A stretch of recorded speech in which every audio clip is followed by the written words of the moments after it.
విశ్వనట చక్రవర్తి సామర్ల వెంకటరంగారావు 51వ వర్ధంతి కార్యక్రమాన్ని వైసీపీ నాయకులు ఘనంగా నిర్వహించారు. కాకినాడ 5 బిల్డింగ్ సెంటర్లో గల ఎస్వీ రంగారావు విగ్రహం వద్ద వైసీపీ నాయకులు జమ్మలమడక నాగమణి, రావూరి వెంకటేశ్వరరావు, చంటి, భవానీ, భువనలు పాల్గొని ఎస్వీ రంగారావు విగ్రహానికి పుష్పాంజలిని ఘటించి నివాళులర్పించారు.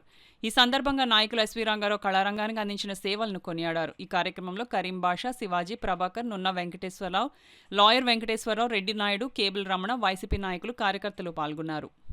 సినిమాలో కీచుకుడు పాత్రకే ఆయనకి ప్రపంచ లెవెల్లో ఆ జకర్తాలో సన్మానం చేయించుకున్నటువంటి తెలుగు పరిశ్రమ నుండి మన భారతదేశం నుండి వెళ్ళినటువంటి మొట్టమొదటి ఈ చలనచిత్ర నటుడు ఎస్వి రంగారావు గారు. అక్కడే విశ్వనట చక్రవర్తి అనే బిరుదుతో సత్కరించారు ఆయన్ని. నర్తనశాలలో కీచుకుడు పాత్రకే ఆయనకి ఆ సన్మానం జరిగింది.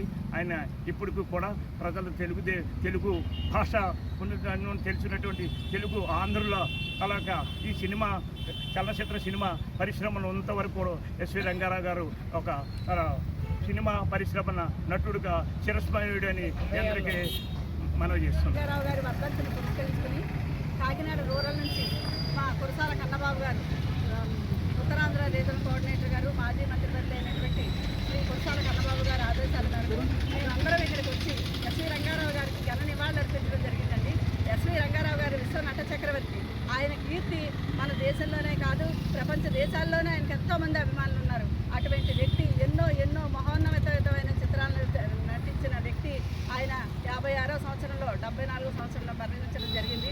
ఆయన మరణించిన దాదాపు 50 సంవత్సరాలు అవుతున్నాయి. ఇప్పుడు కూడా అందరూ కూడా ఎంతో అభిమానంగా ఆయన నటనని కానీ ఆయన కీర్తిని కానీ అందరూ స్మరించుకుంటూ ఉంటారు.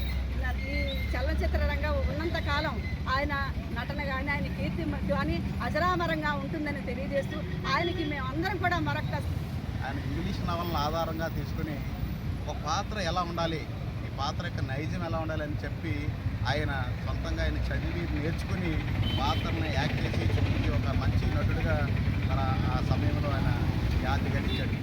అలాంటి మహానుభావుని ఈరోజు మనం స్మరించుకుంటున్నాం. చలనచిత్ర పరిశ్రమకి ఆయన ఒకటం లేని మహారాజుగా ఎలుగొట్టాడు. ఆయన సినిమాలు నిర్మించాడు, రచించాడు, డైరెక్షన్ కూడా చేశాడు. అన్ని రంగాల్లో కూడా